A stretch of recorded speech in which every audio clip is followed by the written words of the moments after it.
love to lie.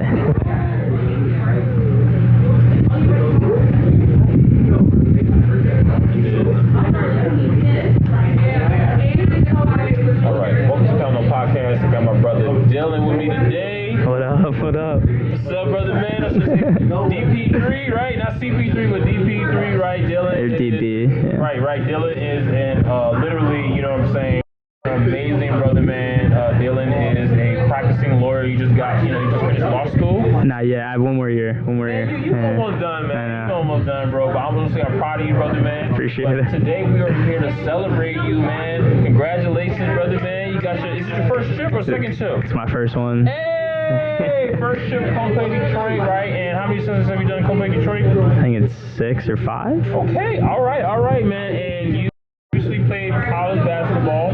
Kaiser University. Yeah, man. Shout out to Kaiser. So, how do you keep the killer instinct, right? We all get day jobs, right? We all, you know what I'm saying? We want to put the shoes away, but how do you keep that killer instinct, you know what I'm saying, going when you don't have to? I don't know if it's just because I've been the smallest kid playing basketball my whole life, but I just hate to lose and I love to win. So I feel like a lot of people in my basketball career have always doubted that I would get to the next level. Yeah. So I feel like I've always just had to play like that to prove myself. So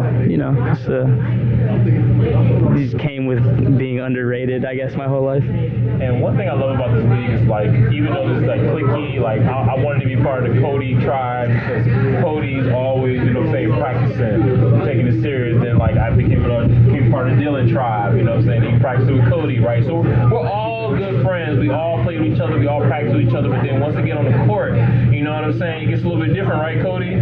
Oh, absolutely. Out on the court, it's we all want to win, and Dylan's touching on it with what motivates him. And at the end of the day, Dylan's just a very competitive guy. I'm a very competitive guy. Anything I do, I wanna win.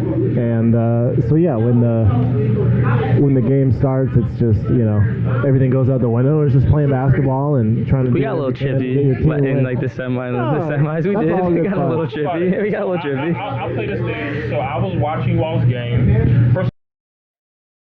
It was a great game. It was a great game. Killing. It was lead changes. You was killing. You was shooting out your wazoo. Dylan was shooting out the wazoo the entire game. You know what I'm saying? Which can be very depressing at times, right? You know what I'm saying? Just talk about it, Cody. What was going on through your head, just that, just the experience, right? Just the competitiveness. Yeah, I don't know. When you're in the moment, you're not really thinking about it like that. At least I'm not. I'm just sort of thinking of what's the next objective? What's the next thing I need to do to help the team?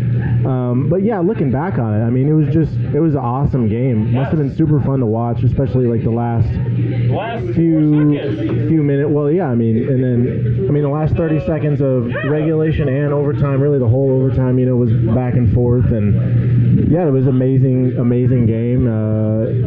Very fun to play in. So yeah. Dylan, how's it feel to beat the crown champions, man? It definitely felt great. I'm not gonna say it didn't, but it's cool because when I listen to you guys talk about everything, one of the things I think you, Connor, me taking the place of Connor today, Connor,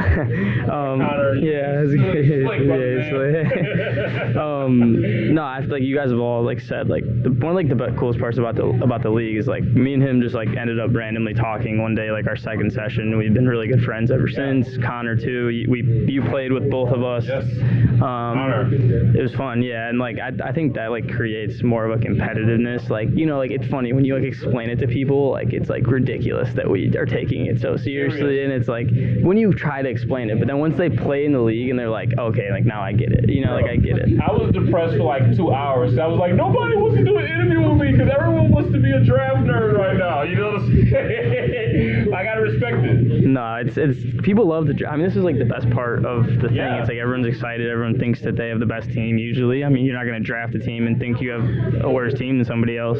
Especially when you like guys like me, Cody, Cooper, Connor, like Arrington, all those guys, like like Choj too, like top guys, in the league, all think that regardless of who's on their team, they can win a championship. So like.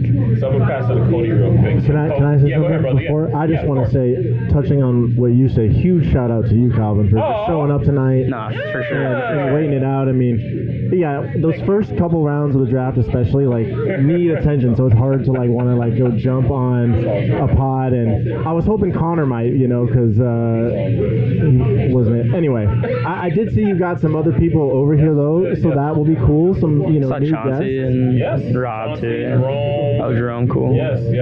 Jerome was a great add to this league. He was a great add. Gosh.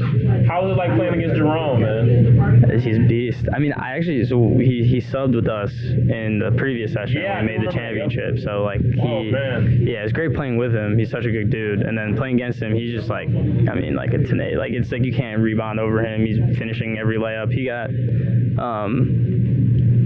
are they telling us to leave? He's just looking at me, So okay. I think he's giving me the eye. We're about to go. Yeah. No, playing against Jerome was tough. I mean, they had a great team. They moved the ball. We just ended up getting out to an early lead that gave us a cushion, so that helped. But so last question for you before we kick this out: why is it more than a game, but it's not? In you want why is it more than the game, right? So why is it bigger than basketball, but it's not? Philosophical questions. No, it was honestly why I've always loved basketball is because it's one of the few things I can do where I'm not thinking about anything else in my outside life. I can go hoop and I'm in a different world. And I growing up had some stuff that I had on my mind. Now when you're older, you have a ton of stuff on your mind. Yeah. So it's like playing basketball was really helpful because you just got to play and hoop, and helps when you can get better at it. I wasn't as good when I was young, so that wasn't as fun, but it's cool for sure. Yeah, I'd say just love for the game and respect for the game. Like, I just love playing basketball, and I want to play winning basketball every time I play. It's just that's what's fun to me, and just respecting the game and sort of playing it the right way. And I just love playing basketball. But to finish up my earlier thought, special shout out to Calvin tonight for showing up, putting us together, being super patient, and adding a really cool element to this league with the podcast. I'm so happy that 6 other people. I'm sure they're gonna love it. Mm-hmm. So really be appreciative of Calvin for coming out tonight. Really spending his time out here. Nice. Awesome. And we'll have to do it, and we'll get a little more alone time, the next podcast. We can get back to normal stuff. Yeah, they gotta kick us out. Appreciate you having me on, man. Appreciate y'all. Peace. Thank y'all. For sure. Yeah, that was fun. I don't know when you're free. I can help out. So this week's gonna be tough for me. I'm pretty darn busy. But next week is more flexible, and then the week after that, I'm definitely free. So I'd say after weeks 1 or 2.